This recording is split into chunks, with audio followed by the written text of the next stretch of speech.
A paz do Senhor, amados irmãos, que é o professor Leonardo, e hoje eu vou apresentar mais uma lição da Escola Bíblica Dominical da classe Aliança, da Igreja Evangélica Assembleia de Deus de Porto Alegre. Hoje a lição vai ser a intercessão pelos Efésios, a lição de número 10, da revista da CPAD.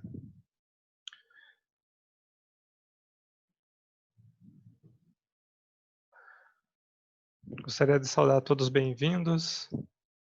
É sempre bom, apesar da distância, a gente ter essa oportunidade para estudar a palavra de Deus. Lição de número 10, então, a intercessão pelos Efésios.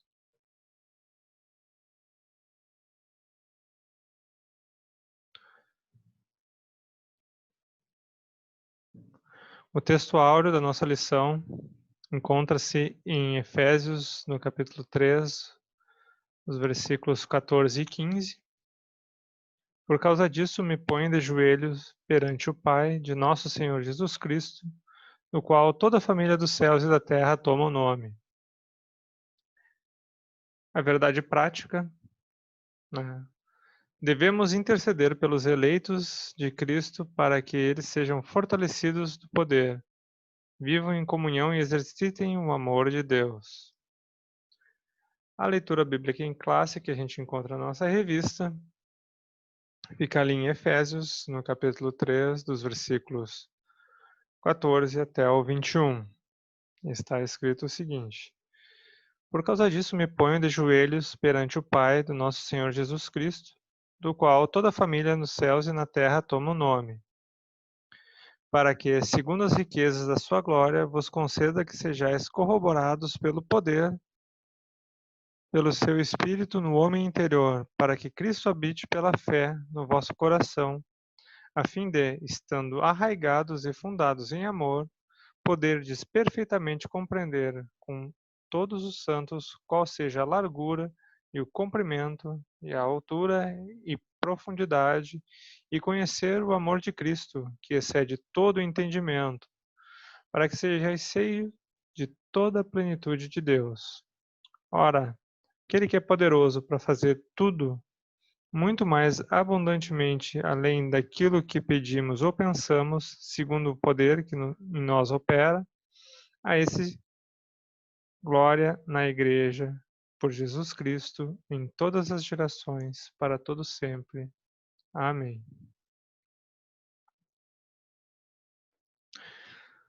Antes a gente ir além no assunto, eu vou fazer uma oração com os irmãos. Deus amado, Senhor Todo-Poderoso, obrigado, meu Deus, por mais essa oportunidade que temos de estudar a Tua Palavra. Obrigado, Senhor, por se fazer acessível a nós. Obrigado, Senhor, por nos dispor meios, apesar de todos esses conflitos que nós estamos tendo na Terra, esses medo das doenças, medo constante que a gente vê no mundo, que Tu nos dás meios para que nós possamos interagir, Senhor, que nós possamos estudar a Tua Palavra, compartilhar com os irmãos, que nós possamos, Senhor, sempre ter comunhão mesmo à distância. Esteja presente em nossos corações, no coração de cada um que esteja aqui assistindo esse vídeo, que esteja conosco hoje e sempre, meu Deus, guiando nossos passos, e que o Teu nome seja sempre engrandecido e glorificado em nossas vidas. Em nome de Jesus. Amém.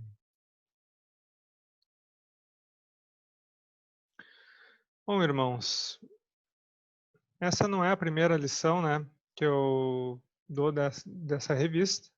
Também não é a primeira lição online que dou nesse tempo de confinamento. E como quem acompanha já sabe, né, os outros talvez estejam vendo pela primeira vez, posso ficar sabendo, a gente está estudando a Epístola de Efésios, praticamente versículo a versículo.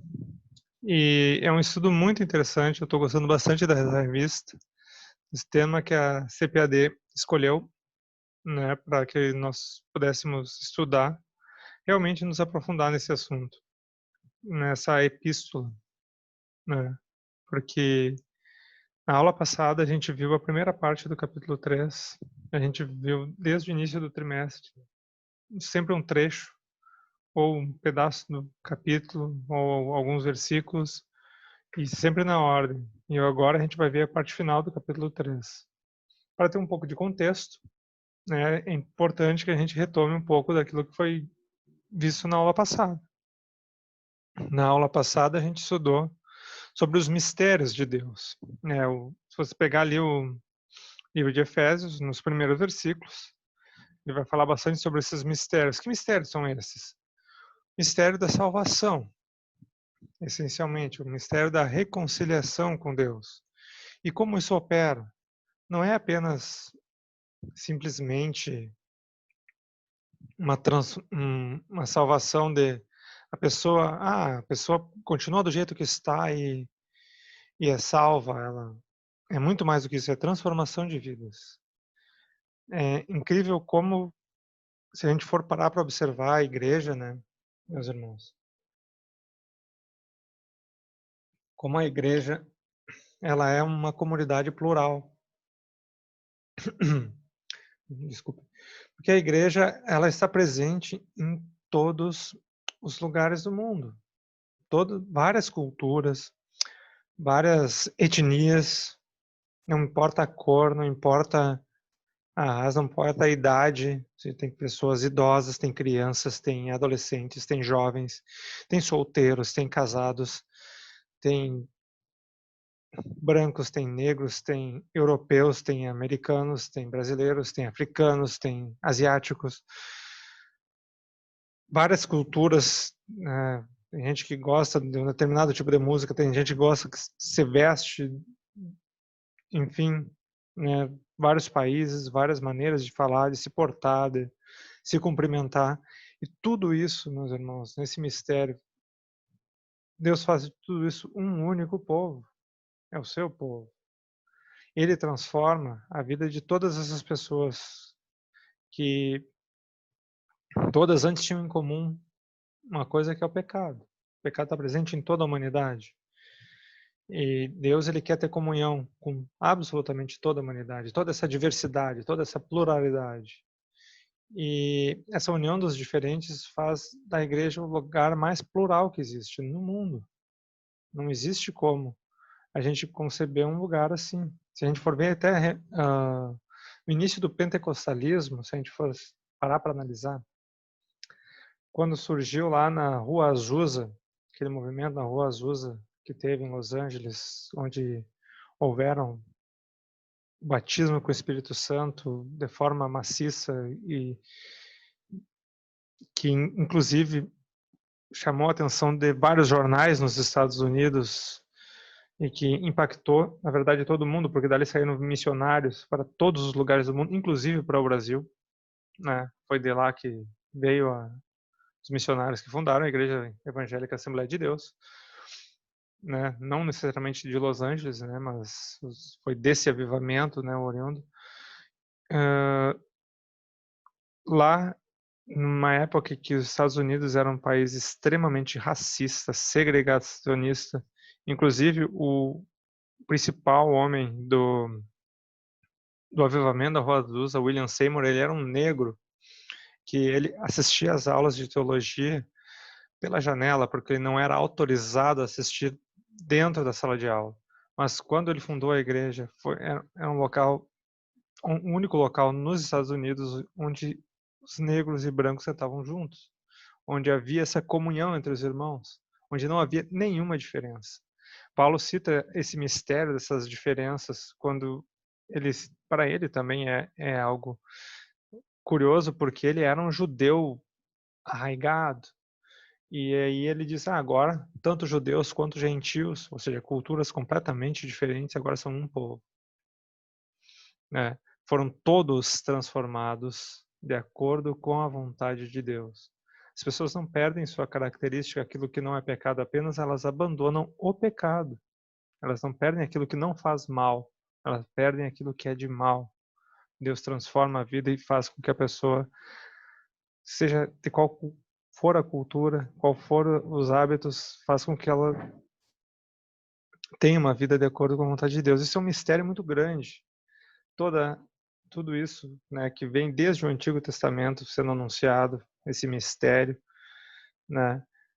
Isso foi um breve resumo, assim, né, da lição anterior, com um pouco de ênfase minha. Mas é bem interessante a gente observar isso, porque isso torna a igreja um organismo único no mundo, não vê em nenhum outro lugar essa pluralidade, esse amor por pessoas tão diferentes umas pelas outras, classes sociais, enfim. E isso, né, eu trouxe esse assunto porque isso é o que motiva a sequência, motiva a oração de Paulo, que é o que a gente estuda hoje, né? Paulo, depois de falar de todo esse mistério, né, essa transformação, algo que realmente é inexplicável para o mundo, né? Ele começa a falar, né, começa a fazer uma oração. No nosso texto áureo a gente vê um pouco mais sobre essa oração, logo de início, né? Quando a gente vê em 3,14, né, que ele faz uma oração, que ele se põe de joelhos perante o Pai, dizendo, o que ele está dizendo aí? Isso é acesso direto a Deus por Cristo, né?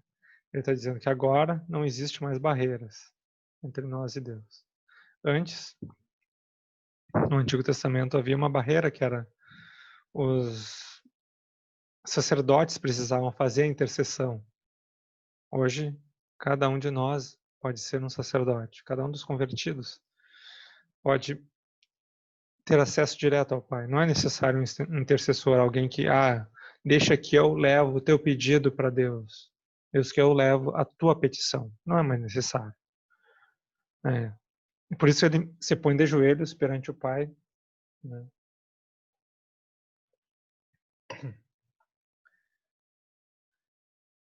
Do qual toda a família nos céus e na terra tem nome. E aqui ele faz uma outra referência aos irmãos em Cristo. Ou seja, toda a família nos céus e na terra, todos os irmãos que já pisaram na terra muito antes da gente, estão hoje, né, seguindo a Deus também.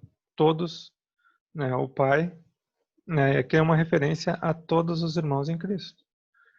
Toda a família nos céus e na terra toma o nome de Cristo, né? Aquele que realmente serve a Deus toma o nome de Cristo. É isso que o Paulo está falando. Quando ele introduz a oração que ele vai fazer nos próximos versículos, né? Uma oração motivada por aquele mistério, né, da salvação, o mistério da transformação de vidas, um mistério tão precioso que nos torna um povo tão único, tão plural, um povo tão cheio de amor por pessoas tão diferentes, o que normalmente acontece, né? As pessoas rejeitam normalmente aquilo que é muito diferente, né? Aquele que não é muito igual a mim, naturalmente o ser humano, né? Ele ele começa a rejeitar, ele diz, não, eu não gosto disso, então não me associo muito com quem gosta disso. Pessoas acabam se associando com os que são mais iguais. Na igreja, todos se associam por Cristo. E, além disso, gostos diversos dentro da igreja. Quem convive sabe, né, que tem classes sociais variadas, tem raças variadas, tem gostos variados, enfim, né. Cristo é realmente a solução para todos. É a forma de união para a humanidade, a verdadeira forma de união. Seguindo no texto, então, né, meus irmãos, ali no texto, a primeira parte que nós vamos ver aqui é no início do versículo 16, quando Paulo, na sua oração, ele faz referência às riquezas da sua glória. Glória de quem? Glória de Deus. Sua glória, a glória de Deus, que é a referência no versículo anterior. Né? Isso daí demonstra o quê? Demonstra uma confiança plena em Deus. Uma confiança que Deus tem muito para oferecer. Olha, irmãos, pensa na seguinte forma. Se eu preciso de alguma coisa, se eu tenho uma necessidade, eu vou pedir para alguém que tem como atender a minha necessidade. Ninguém melhor do que Deus, que ele tem todas as coisas. Ele tem muita, por isso, muita riqueza da sua glória. né? É uma confiança que não existe pedido grande demais para Deus. É uma confiança, né, que Deus ele tem riquezas infinitas. Que eu já tinha, inclusive nesse texto que eu evidenciei aqui, né, Efésios 2, foi um texto que a gente viu numa lição passada, inclusive foi num texto um texto de uma lição que eu dei anteriormente, né, num vídeo anterior. Aqui mostra, né, as abundantes riquezas da sua graça. Ou seja, Paulo não é a primeira vez que ele fala que Deus tem riquezas abundantes, que a graça de Deus tem riquezas abundantes para nós, para nos oferecer, né? E por isso, né, meus irmãos, é que ele tem essa tranquilidade para dizer que não existe coisa grande demais para Deus. Olha só, aqui, ó, nosso Deus, aqui no caso o apóstolo Paulo, quando escreveu os Filipenses, ele diz o meu Deus, né, que é o nosso Deus, segundo as suas riquezas, ou seja, todas as posses que Deus tem, que são infinitas. Deus tem todas as coisas, Deus é o dono de tudo. Suprirá todas as vossas necessidades. Em glória por Cristo. Aqui Paulo, aos Filipenses, ele está sendo grato por Filipenses, até por serem relativamente pobres, terem ajudado eles de forma material, financeira. Né? Mas o que Paulo está falando mais especificamente nesse versículo aqui que a gente está começando a estudar? Que não existe coisa difícil demais, grande demais, coisas que Deus não possa atender, coisas que Deus diga, eu não tenho dinheiro para te ajudar com isso. Não, Deus tem tudo. Deus ele pode atender todas as coisas. É isso que Deus ele está falando já nesse início da oração dele. Seguindo no versículo, né? Para que segundo as riquezas da sua glória, né? Essa parte inicial a gente já viu no outro slide. Vos conceda que sejais corroborados com poder pelo Espírito no seu homem interior. Aqui já começa um pedido de Paulo bem enfático, né? Que ele quer que os irmãos de Éfeso eles sejam fortalecidos com o Espírito Santo. Não é que eles não fossem convertidos antes, que eles não fossem cheios do Espírito Santo antes. Não, Paulo, ele inclusive, né, para a igreja de Éfeso, se vocês pegarem os 6 capítulos ali que ele escreve a Éfeso, não, em nenhum momento ele critica a igreja, critica as atitudes da igreja, repreende a igreja, como ele faz às vezes para outras igrejas, como para os Gálatas ou para os Coríntios. Né? Para Éfeso, ele escreve, né, uma carta mais teológica mesmo, né? Mais falando sobre Deus e sobre algumas atitudes que são importantes, mas ele não repreende a igreja. Então, ele está falando não para que eles passem a ser cheios do Espírito Santo, mas para que eles sejam continuamente revigorados, o que é muito importante para a igreja, porque Paulo sabe, e todo aquele que é crente sabe, que nós somos tentados continuamente a fazer aquilo que é mal. Nós somos repetidamente tentados e impulsionados para fazer aquilo que é contrário à vontade de Deus. Né? A gente vê no próximo slide aqui, né? O que é o Espírito esse que é o Espírito Santo, né? Ou seja, porque o Espírito Santo é aquele que nos acompanha em todos os momentos. Que no momento que eu tenho o Espírito no meu homem interior, como está aqui no versículo anterior aqui, né? Olha só, ele é o Consolador, ele é o Espírito Santo que o Pai envia, que nos ensina e nos faz lembrar da palavra de Deus. Ou seja, ele nos ajuda na nossa condução diária.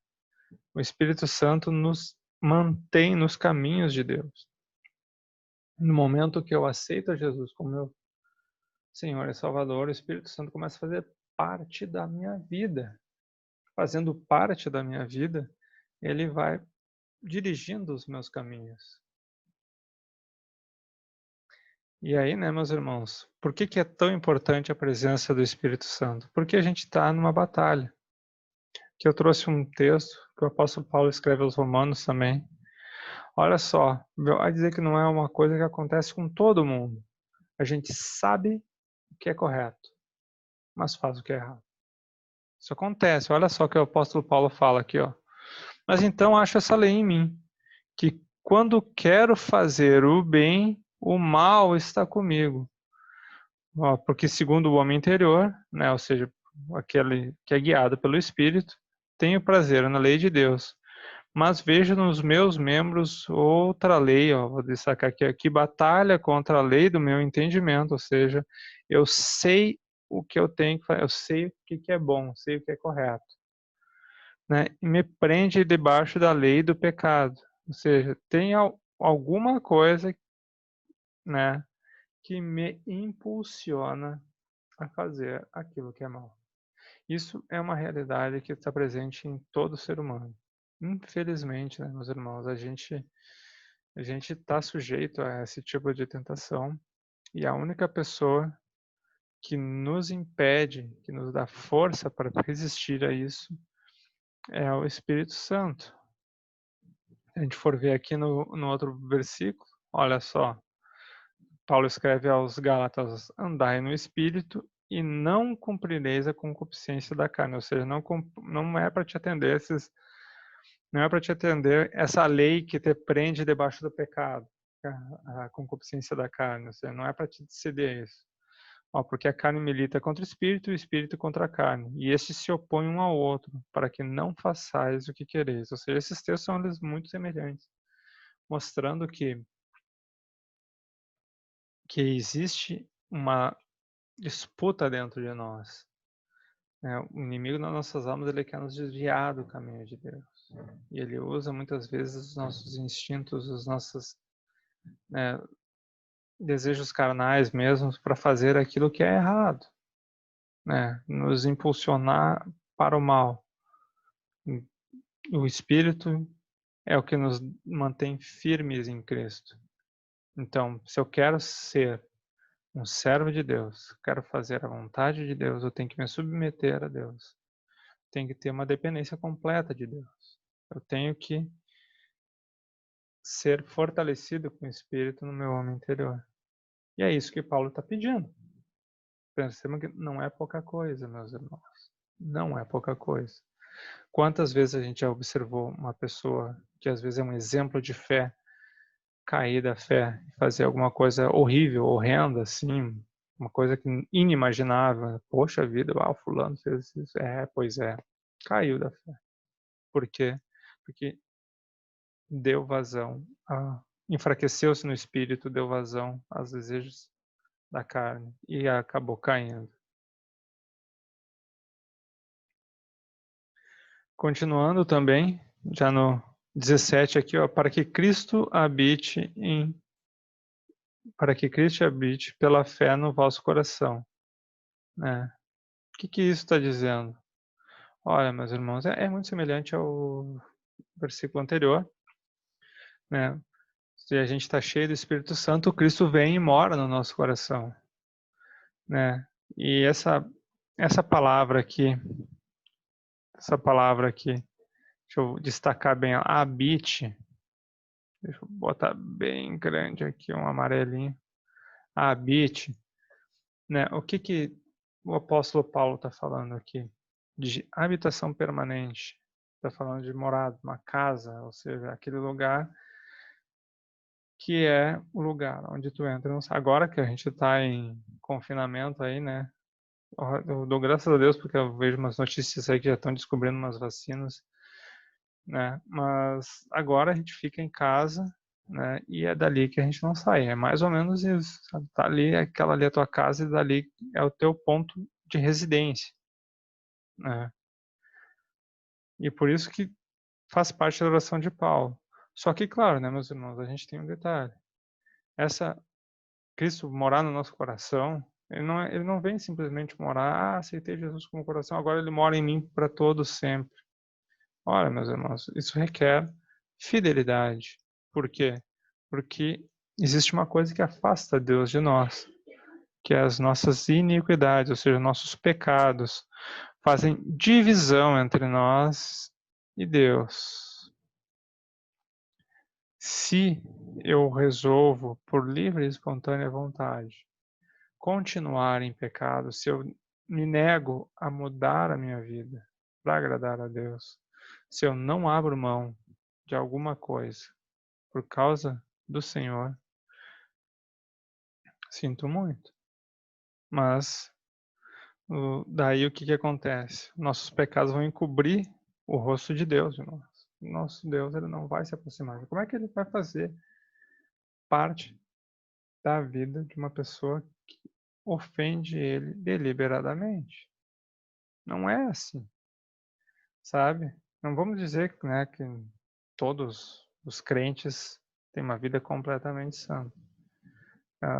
Mas o apóstolo João fala, olha, se vocês pecarem, nós temos um advogado, né? Basta com que a gente se arrependa, tenha no nosso coração a real vontade de mudar, busque a Deus, reconheça o nosso pecado e nós somos perdoados. Nosso Deus é um Deus de perdão, um Deus de amor, um Deus de misericórdia. Ele não dá o pecado para nós, não dá o veredito na mesma hora, porque o salário do pecado deveria ser a morte, de acordo com a Bíblia. Mas ele perdoa, ele dá uma resposta de amor a essa ofensa que a gente faz contra Deus.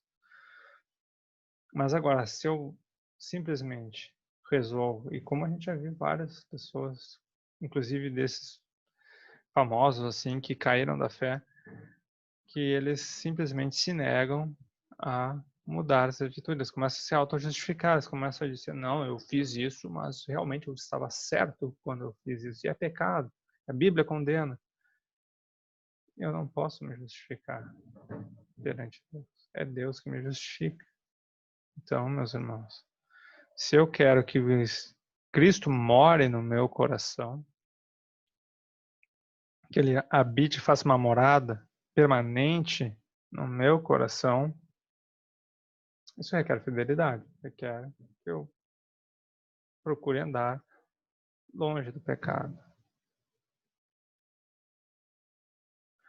O versículo ainda continua, né? Ainda falar da habitação de Cristo no nosso coração, a fim de estando arraigados e fundados em amor. Isso daqui, né, é algo muito importante a gente falar. Por quê?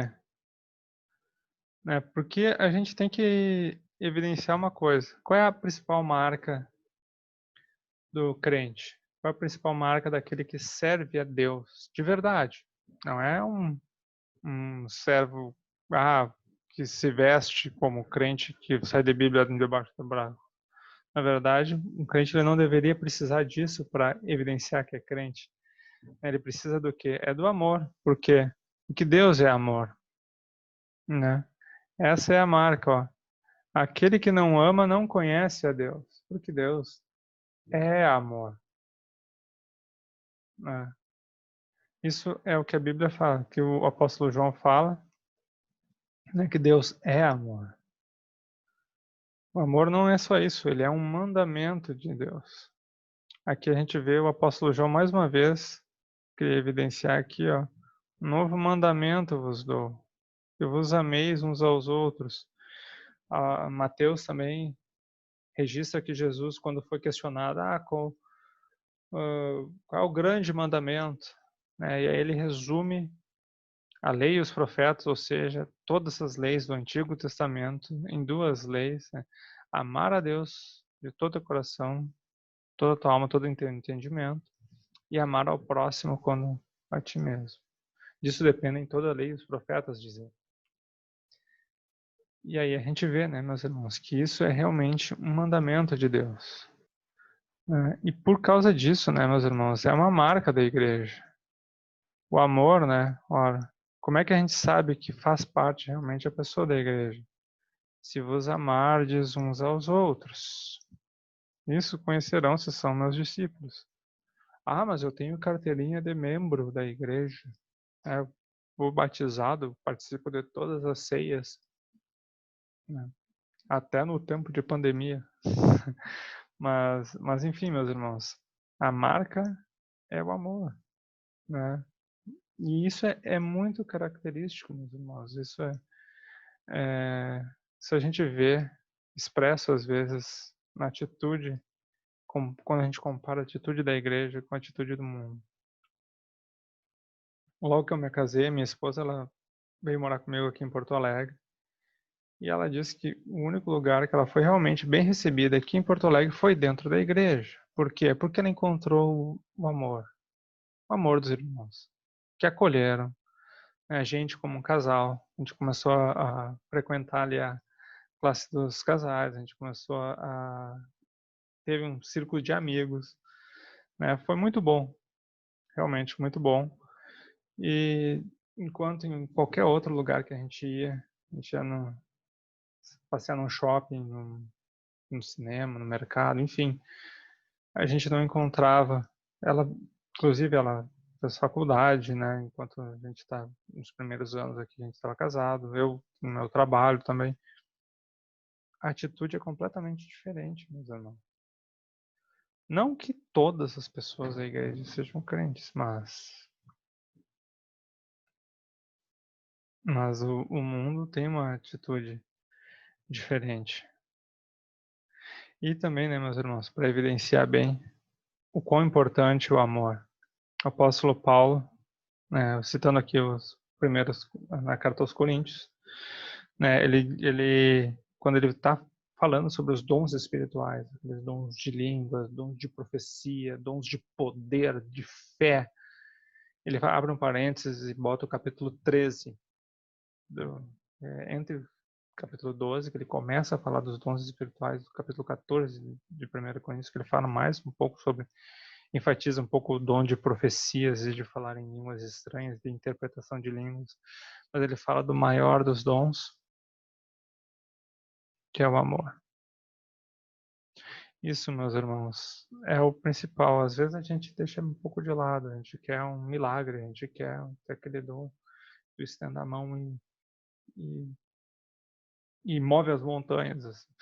Mas o amor é o maior dos dons de Deus.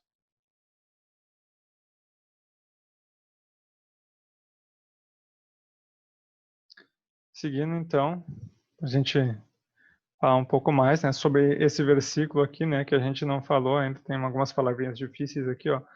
Arraigados e fundados em amor. O que que o apóstolo Paulo quis dizer com isso, né? Porque a gente sabe quão importante é o amor, principalmente para aqueles que são cristãos, né? Porque é o amor que nos torna essa sociedade plural e tão rica, né? Tão diversa, tão espalhada ao redor do mundo e ao mesmo tempo tão unida, né? O que que ele quis dizer com arraigados, infundados em amor? Né? Arraigados, né, meus irmãos? É como se fosse uma referência a uma árvore, né? Aquela árvore grande, quando ela está com aquelas raízes profundas, ela está realmente bem presa ali, né? Se você for arrancar aquela árvore, né, ela sai com um monte de terra junto porque ela está realmente presa com aquilo. Não consegue simplesmente tirar a raiz sem tirar a terra junto. Ela está presa, arraigada ali, está enraizada. É isso que o Paulo quis dizer, ó. O amor tem que realmente estar preso em vocês ali, ó. Não tem como separar vocês do amor. Por quê? Porque isso faz parte de vocês. Se vocês são, né, tem Jesus no coração, vocês não podem se separar de maneira nenhuma do amor. Fundados. O que ele quis dizer com fundados? Isso daí já é semelhante também, né? Mas é a referência a um prédio, a um edifício, uma edificação, né? Com bons fundamentos, né? Quando você vê uma edificação, ela tem sempre começa pelos fundamentos, né? Para ficar bem preso, né? Bem fundado, para ficar inabalável aquele edifício, aquele prédio. E é essa a ideia, né, meus irmãos? Para te ficar realmente preso, né, realmente junto, né? Não, o amor de Deus não pode se separar da vida. O amor que você demonstra pelo seu irmão não pode fazer falta na sua vida. Isso é uma marca da igreja. Isso denota, é muito importante a gente falar isso, denota maturidade espiritual. Não existe cristianismo sem amor. Mais uma vez aqui eu trouxe o início agora, do capítulo 13 de 1 Coríntios. Né? Percebam, né, como Paulo faz a comparação. Né? Ele diz, ó, né, ainda que eu falasse a língua dos homens e dos anjos, se não tivesse amor, né, eu seria como metal que sou, como sino que time. Ou seja, não seria nada, né? Se eu não tivesse amor, não seria nada. Tivesse dom de profecia, conhecesse o mistério da ciência e não sei mais o que. Se não tivesse amor, nada seria. Ou seja, não serve para nada. Sem amor, você pode ter tudo, mas não serve para nada. Se distribuísse toda a minha fortuna para o sustento dos pobres, entregasse meu corpo a ser queimado, se não tivesse amor, nada se aproveita. Tem gente que faz boa ação para receber, porque acha que o mundo conspira para que você receba o seu benefício de volta. Se tu faz o bem de verdade, por amor a alguém, tu não está esperando nada em troca. Isso é verdade. Não é isso que a Bíblia fala, não é o que o livro de autoajuda ensina. O pai lê um livro de autoajuda, ele diz, faz o bem porque o bem volta para ti. Não é isso. É para te fazer o bem por amor. Para te fazer, né, as tuas atitudes têm que refletir o amor de Deus. O amor de Deus é completamente altruísta.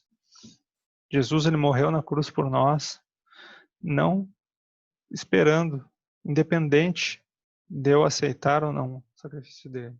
Ele me amou primeiro. Eu não amava Deus. Ele me amou primeiro. E aí, então, como resposta disso, eu amo a Deus. O amor de Deus, ele é tão grande que, né, a gente não consegue explicar dessa forma. E é por isso que é importante, né, meus irmãos? A gente às vezes valoriza as coisas erradas. Né? Faz o bem esperando um retorno material, alguma coisa. O que Deus ensina, né, é que o amor é seu principal, o início de todas as coisas.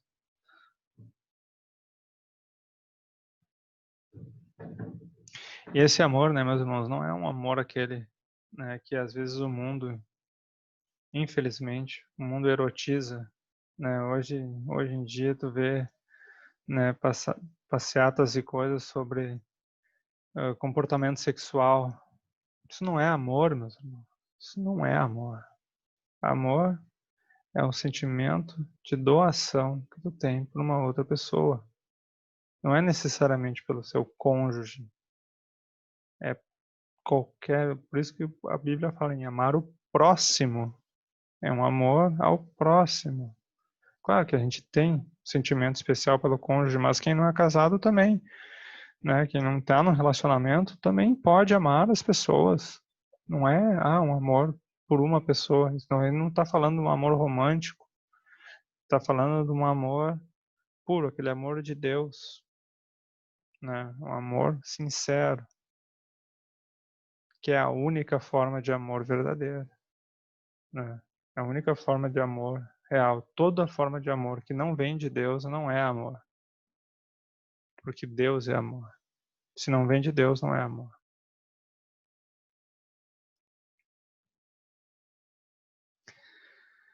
Seguindo, próximo versículo a gente vê, né? Aqui eu trouxe todo o texto, porque é muito importante a gente fazer esse link, né?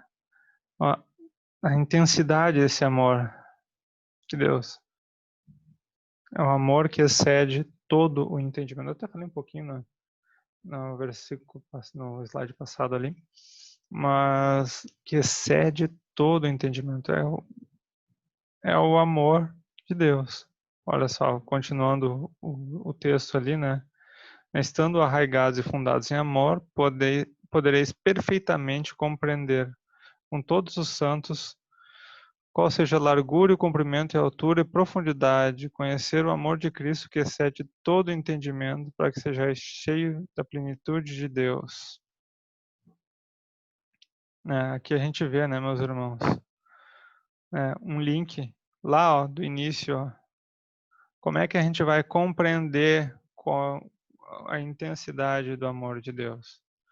Existe como? Olha, ele excede todo entendimento, mas quem que revela, né? Ó, quem que revela o que excede todo entendimento? Para a gente conhecer o amor de Cristo, conhecer realmente todas as dimensões do amor de Cristo, todas as dimensões, a largura, a altura, comprimento, profundidade, todas as dimensões. Quem que revela isso? Olha lá, ó.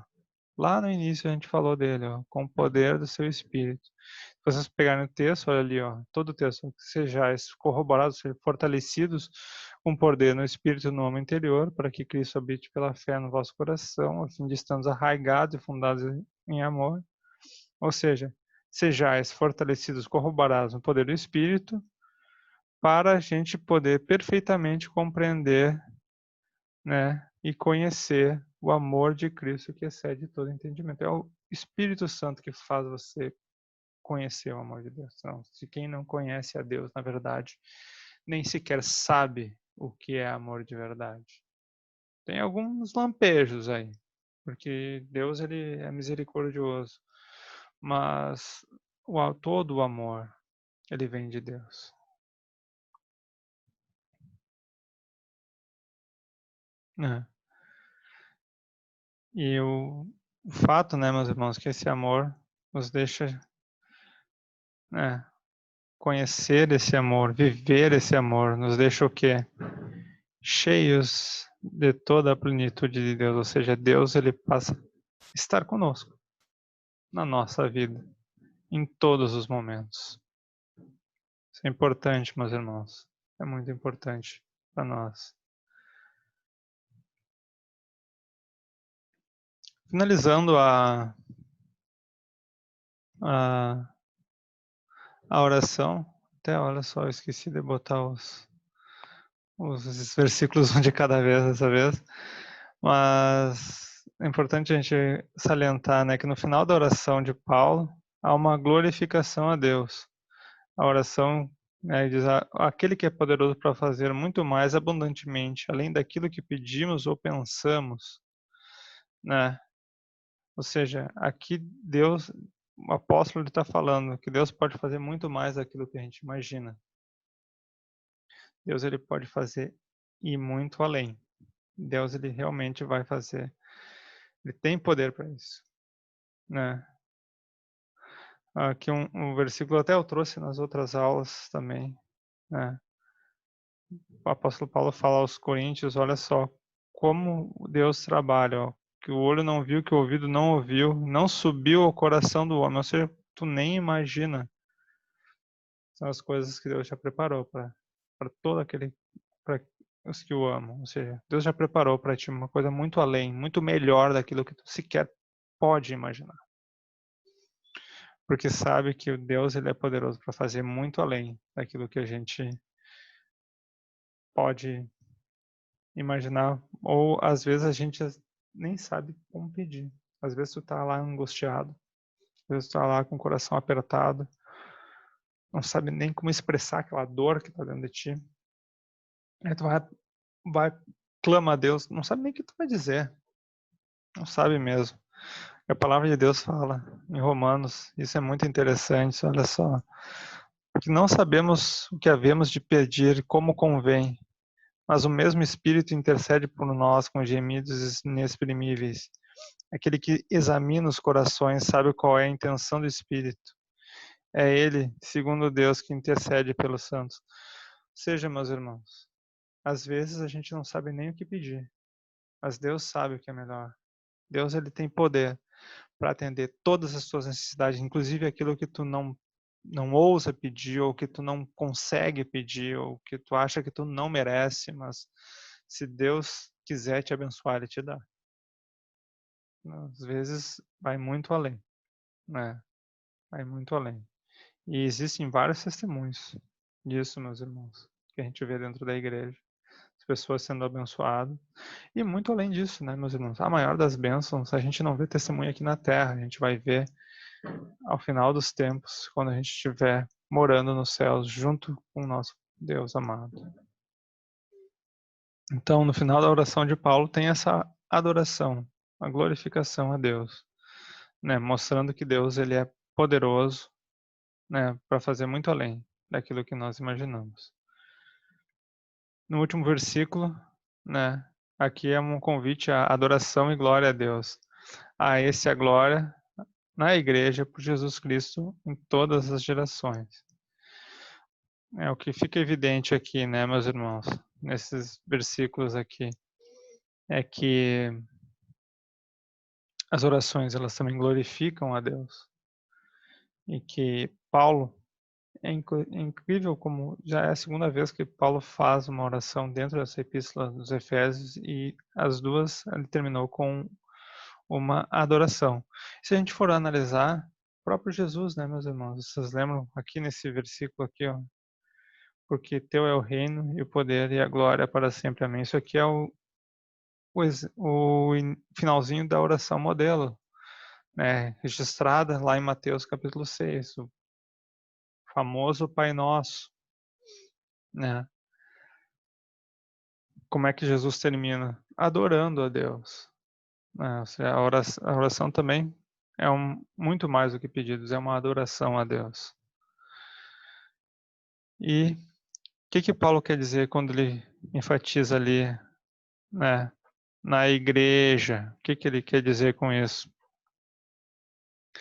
Né? Ele quer dizer que onde a adoração tem que vir primeiramente de onde se vê o plano de Deus na terra, onde se vê a comunidade dos salvos. Não é necessariamente na edificação igreja, dentro das quatro paredes da igreja. Ele está falando dentro do coração de cada crente, porque o templo do Espírito Santo somos nós, os que recebemos Jesus como Senhor e Salvador de nossas vidas. Então, é lá que tem que ser a verdadeira adoração. Né? Por quê? Porque nós conhecemos o amor do Deus vivo, porque Deus revelou esse amor. Tudo aquilo que a gente viu nos slides anteriores, Deus revela àqueles que são convertidos, aqueles que conhecem a Deus, sabem do quão grande é o amor de Deus. Ou vão conhecendo, né, conforme vão tendo cada vez mais experiências com Deus. Né? Uma outra questão também que é trazida é todas as gerações. Isso mostra, meus irmãos, não só uma adoração local, uma adoração daquela igreja de Efésios ou do próprio apóstolo Paulo, mas uma adoração que perdura dentro da comunidade dos santos, dentro da igreja, por toda a eternidade, por todas as gerações, desde aquela época até hoje e por quantas gerações vierem para frente até a volta de Jesus, até o fim dos tempos. É para que Deus seja adorado. Por isso ele diz a ele a glória na igreja por Jesus Cristo em todas as gerações. E eu gostaria, né, meus irmãos, de finalizar essa nossa aula também louvando a Deus com um versículo que eu encontro lá, versículo 25 do livro de Judas. Judas é um livro de um capítulo só, né? O Judas, irmão de Jesus, que escreveu, irmão mais jovem de Jesus. E ele fala, esse é o único Deus Salvador, por Jesus Cristo. Seja glória, majestade e domínio por Deus, antes por todo século e agora para sempre. Amém. Agradeço, meus irmãos, a atenção, né, e desejo que todos confiem no amor de Deus e estejam sempre presentes e constantes e fiéis. Deus esteja com vocês. Amém, meus irmãos.